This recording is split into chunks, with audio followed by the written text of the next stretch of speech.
Hey, what up guys, how you doing? It is Lasty here. Welcome to a new FIFA 17 Ultimate Team player review. We're going to be looking at one of the best Tots players I've used so far on this game. It is Tots Stindl. Now, the German plays for Borussia Mönchengladbach in the Bundesliga and is a 91 rated blue item.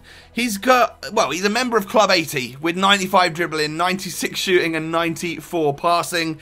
And he's got 3-star skill, 4-star weak foot, as well as being 5'11", medium work rate. So, he comes out of packs as a centre forward, but I think you can play him anywhere from CDM to striker with the crazy stats that he possesses. The first team here is a false 9 hybrid between the Italian League, the Premier League, and the German Bundesliga as well. But this is what I played Stindl in for the majority of the games I used him for. It was in that cam spot in a 4-1-2-1-2 super squad between the Bundesliga and the Premier League. A really nice team.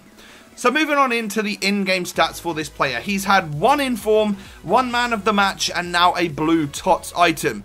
I was blown away by just how crazy he looks with the shadow chemistry style on.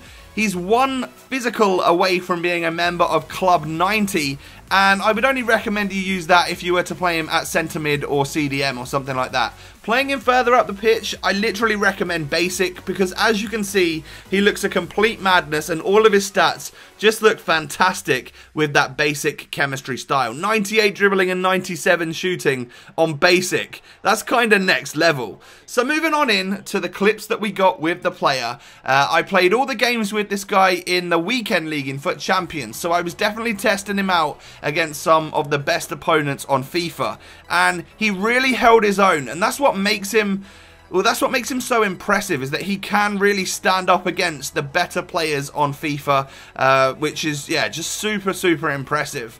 There are a couple of things that you should know about him though in terms of negative stuff. Skill moves, he does only possess 3-star.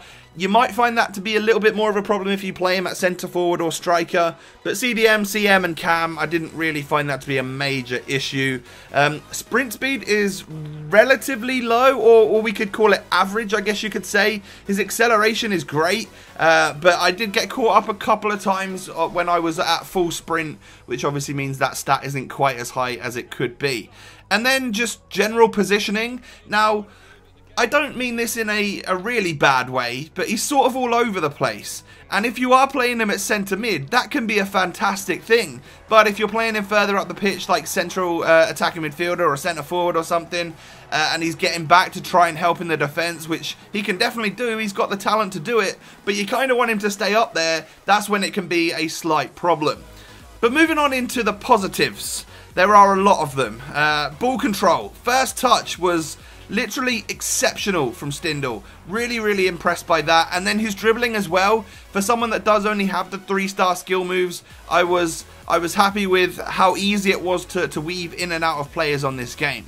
He's also a nice, strong player. On the basic chemistry style, we boosted that strength by +5, and he was holding his own against the CDMs and centre-backs on this game that have quite a lot of strength as well.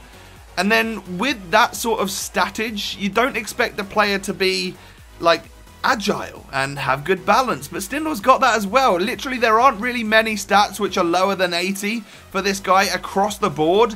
And a lot of his stats are in the 90s as well. So it doesn't get much better. He's sort of like, I would say he's a class act across the board. Maybe he's not a master in any one given department, but across the board, he's just fantastic. And that is probably the biggest positive that I can give him, is that he's just such a great all-rounder.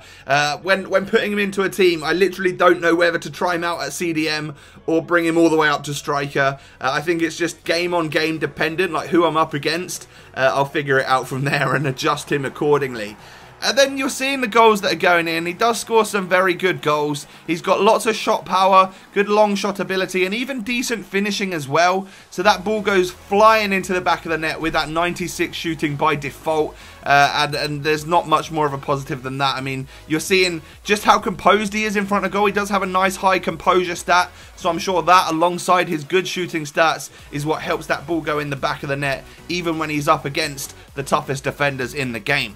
So overall, one of the most impressive Tots players I've used so far on FIFA 17. I won't be selling him. He's going to be in my Bundesliga side for the rest of FIFA, and I really recommend him. So let me know, guys, if you've used him, what you think of him down below in that comment section. Thanks for watching. Have a great day, and I'll catch you next time. Peace.